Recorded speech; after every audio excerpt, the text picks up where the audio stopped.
জলধার শশীবর্ণ গোপবেশ কিশোর সাহচর গণবিন্দৈ ক্রীড়ামান ব্রজেষু নটবরচিত বেশ নীল পীতাম্বরাঢ্য জগত জনন হেতু রাম কৃষ্ণ নতস্মি। ভগবান কৃষ্ণ বলরামকে বলা হয় বর্ষার জল ভরা মেঘের মতন। রাধা মেরি स्वामिनी और मैं राधे को दास, जन्म जन्म मोहे दीजियो श्री वृंदावन धामवास। राधे राधे, जय जय बलराम जयंती की। आज हलो भगवान बलरामेर शुभ आविर्भाव तिथि। बलराम जयंतीर এই पवित्र दिने আমরা বৃন্দাবন ধামকে দর্শন করতে করতে বলরাম ভগবানের অপ্রাকৃত লীলা কথা শ্রবণ করব। এই বলরাম হলো ভগবান শ্রীকৃষ্ণের প্রথম প্রকাশ। ভগবান কৃষ্ণের ডান অঙ্গ থেকে প্রকাশ হয়েছে বলরাম। গোলক বৃন্দাবনে যেখানে ভগবান শ্রীকৃষ্ণের নিত্যধাম, তো ভগবান কৃষ্ণের ইচ্ছার মাধ্যমে এই বলরামের প্রকাশ হয়েছে। আর এই বলরামের মাধ্যমেই এই জগতের সবকিছু প্রকাশিত হয়েছে। এই অনন্ত কোটি ব্রহ্মাণ্ডের উৎস হলো বলরাম। আর সেই বলরামের শুভ আবির্ভাব তিথি আজ। বলরাম যে কত দয়ালু, বলরামের কৃপা বিনা আমরা কখনোই রাধা কৃষ্ণকে প্রাপ্ত হতে পারি না। আমরা যদি ব্রজের রাধা কৃষ্ণকে এই জীবনে প্রাপ্ত হতে চাই, যদি গোলক বৃন্দাবন ধাম ফিরে যেতে চাই, তাহলে এই বলরামের করুণা সম্বন্ধে আমাদের অবগত হওয়া উচিত এবং বলরাম জয়ন্তীর এই ব্রত পালন করা উচিত। বলরামকে হৃদয় দিয়ে ভালোবাসা উচিত। তো বলরামের তত্ত্ব হলো গুরু তত্ত্ব। আর গুরু হলো আমাদের জীবনের একমাত্র আশ্রয়, যার মাধ্যমে আমরা কৃষ্ণের কাছে ফিরে যেতে পারি। তাই আজ এই পবিত্র দিনে আমরা বলরাম ভগবানের লীলা কথা শ্রবণ করব। বৃন্দাবনে ভগবান কৃষ্ণ ব্রহ্মার একদিনে একবার আসে লীলা করার জন্য। অনন্ত কোটি ব্রহ্মাণ্ড রয়েছে, এক একটি ব্রহ্মাণ্ডে ভগবান লীলা করে। এক ব্রহ্মাণ্ডের লীলা সমাপ্ত হলে অন্য ব্রহ্মাণ্ডে চলে যায়। তো কৃষ্ণ যখন এই বৃন্দাবনে লীলা করেছে, কৃষ্ণ তার সব পার্ষদ নিয়ে এই স্থানে এসেছে। আর কৃষ্ণের সমস্ত পার্ষদের মধ্যে সবথেকে প্রধান হলো বলরাম, কেননা কৃষ্ণের প্রথম প্রকাশ বলরাম।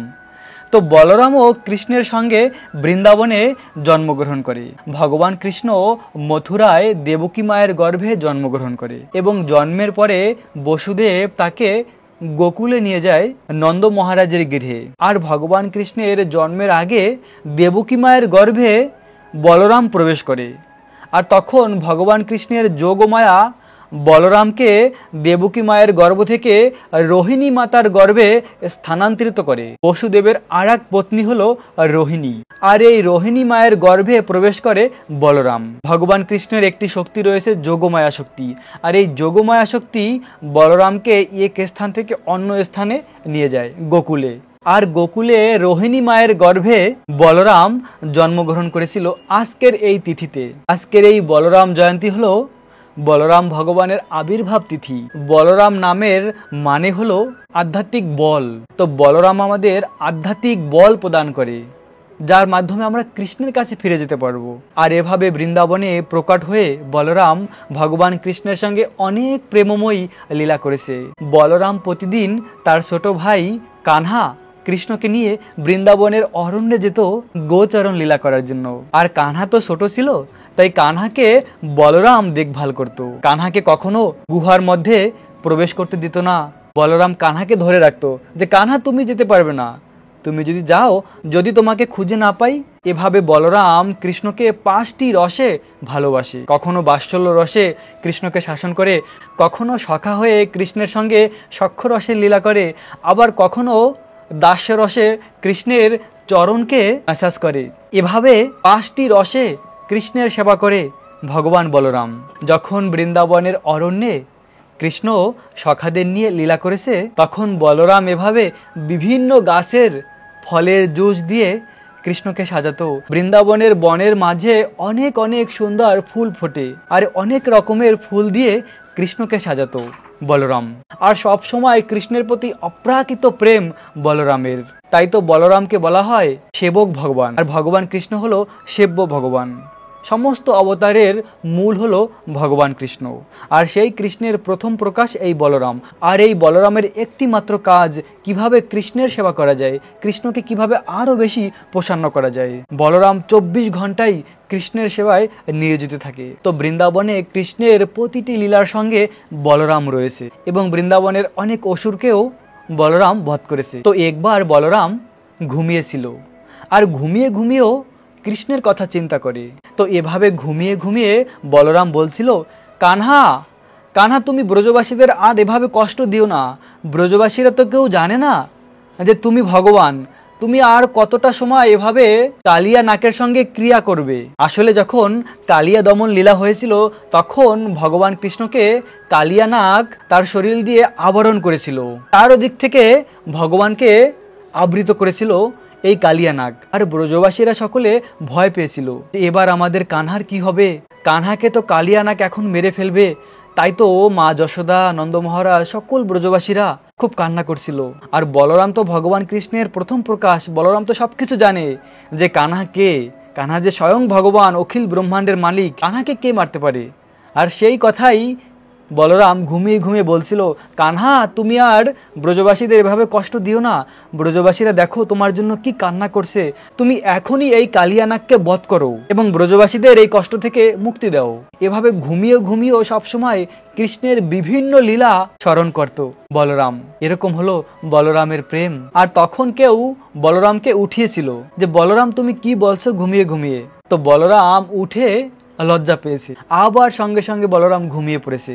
ঘুমিয়ে আবার কৃষ্ণের অন্য একটি লীলায় প্রবেশ করেছে। ভাবে 24 ঘন্টা কৃষ্ণ চেতনায় থাকে বলরাম। আর এই বলরাম হলো পরম করুণাময়ী। বলরামের হৃদয় করুণা দিয়ে ভরা। কৃষ্ণের সঙ্গে এভাবে বৃন্দাবনে অনেক প্রেমময়ী লীলা করেছে বলরাম। আর আজকের এই দিন হলো বলরামের আবির্ভাব তিথি, বলরাম পূর্ণিমা। তো আমরা সকলে ভগবান বলরামের কাছে প্রার্থনা করি যে, হে বলরাম, আপনি হলেন সমস্ত আধ্যাত্মিক জ্ঞানের মালিক, এবং আপনার কৃপার মাধ্যমেই কৃষ্ণের কাছে ফিরে যাওয়া যায়। আপনি এই জগতে গুরু রূপে প্রকট হয়ে আমাদেরকে কৃষ্ণ ভক্তি প্রদান করেন। তাই আপনার চরণে আমাদের এই প্রার্থনা, এই জড়জগতের বন্ধন থেকে যেন মুক্তি লাভ করে এই জীবনে কৃষ্ণের কাছে যেতে পারি। তাই তো প্রিয় ভক্ত, আমাদের বলরাম অবশ্যই কৃপা করবে যদি আমরা বলরামের নির্দেশ পালন করি। এই বলরাম এই কলিযুগে আবার নিতাই রূপে এসেছে। নিতাই রূপে এসে তিনি সকলকে গোলক বৃন্দাবনের কৃষ্ণ প্রেম বিতরণ করেছে। ভগবান কৃষ্ণ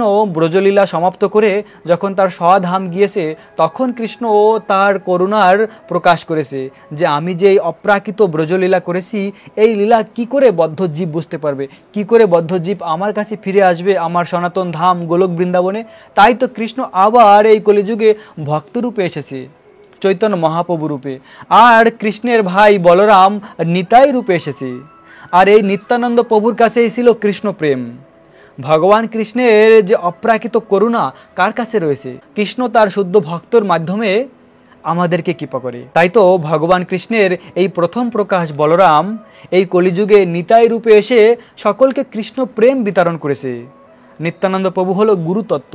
আর এই নিত্যানন্দ প্রভুর প্রকাশ হলো আমাদের সমস্ত মহান গুরু মহারাজেরা। আমাদের এই জগতে যে গুরু মহারাজেরা রয়েছে, তারা হলো সবাই নিত্যানন্দ প্রভুর প্রকাশ। তাই তো সৎ গুরুর চরণে আত্মসমর্পণ করে ভগবান কৃষ্ণের নাম জপ করা। আর এভাবে ভগবান কৃষ্ণের নাম জপ করার মাধ্যমে আমাদের হৃদয় শুদ্ধ হবে, তখন আমরা কৃষ্ণের কাছে ফিরে যাব। সৎ গুরু সেই হয় যে কৃষ্ণ তত্ত্ববেত্তা, যিনি সমস্ত বৈদিক নিয়ম পালন করে, যার হৃদয়ে কৃষ্ণকে ধারণ করেছে, তিনিই হলেন সদ্গুরু। আর সেই সদ্গুরু হলো এই বলরামের প্রকাশ।